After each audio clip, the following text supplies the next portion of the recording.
മക്കളെന്തിനാ ഈ കുത്തിരും നിലം തുടയ്ക്കുന്നേ? മോടമ്മയുടെ വീടാണോ ഇത്? അല്ല. എന്റെ അമ്മയുടെ വീടും അല്ല. ആരുടെ അമ്മയുടെ വീടാന്ന് വെച്ചാൽ അത് വന്ന് തുടച്ചോളൂ. ഇച്ചിരി കോഫി ഉണ്ടാക്കും. മോക്ക് ഇപ്പൊ കോഫി കുടിക്കാൻ തോന്നുന്നുണ്ടോ? ഇല്ലമ്മേ. ആ എന്നാ ബ്ലൂടൂത്ത് എടുത്ത് കുത്തിക്കെട്ടി വെച്ച ചെവിക്കകത്തോട്ട്. കേട്ട ലക്ഷണം എടുക്കണ്ട. ആർക്കാന്ന് വെച്ചാ കോഫി ഉണ്ടാക്കി കുടിച്ചോളൂ. അയ്യോ, ഉണങ്ങിയ തുണിയൊക്കെ ഞാൻ എടുത്തോളായിരുന്നല്ലോ അമ്മേ. ഓ വേണ്ട മോളെ, സത്യം പറഞ്ഞാൽ എനിക്ക് മരുമോടെ ആവശ്യമില്ലായിരുന്നു. എന്ന് വെച്ചാൽ മരുമോളെ അല്ലായിരുന്നു, ഒരു പാർട്ട്ണറിനെ ആയിരുന്നു വേണ്ടുന്നേ. ഈ അപ്പനെ മോനെ ഒന്ന് ഒതുക്കി നിർത്താൻ.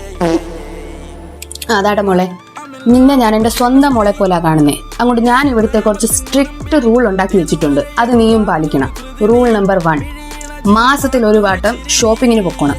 റൂൾ നമ്പർ 2, മാസത്തിൽ 2 വട്ടം ബ്യൂട്ടി പാർലറിൽ പോകണം. അത് നിർബന്ധമാണ്. ഹെയർ സ്പാ, മെഡിക്കെയർ, പെഡിക്കെയർ എന്തുവാന്ന് വെച്ചാൽ എന്തോന്ന് വെച്ചാൽ എല്ലാം ചെയ്തോണം.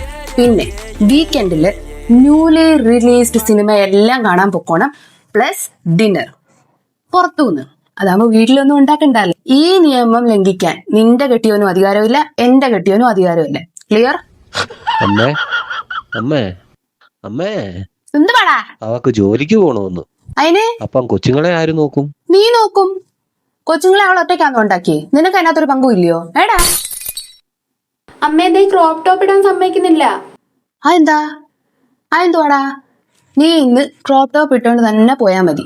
പോയച്ച് വരുമ്പോ പറഞ്ഞാൽ എനിക്കൂടെ മേടിച്ചോണ്ട് പോവാ. ഇങ്ങേരുടെ അമ്മ തിണ്ണയ്ക്ക് ക്ലീവേജും കാണിച്ചോണ്ട് ഒരു ഇരിപ്പം ഇരിക്കും. ആരെങ്കിലും വരുമ്പോ ഒരു തോർത്തെടുത്ത് ഇങ്ങനെ അങ്ങ് ഇടും. അവര് പോയി കഴിയുമ്പോൾ എടുത്തു കളയും. പിന്നെ അങ്ങനെ ഒരു ഇരിപ്പ. അല്ല, ഈ റോഡായി പോകുന്നവരൊന്നും ഇതൊന്നും വലിയ കാണുന്നേ. ഇവക്കടെ ഇച്ചിരി വയറ് കാണുമ്പോഴാ കുഴപ്പം. നീ ഇന്ന് ക്രോപ്പ് ടോപ്പ് ഇട്ടോണ്ട് തന്നെ പോയാൽ മതി. അപ്പനും മോനും കണക്കാ.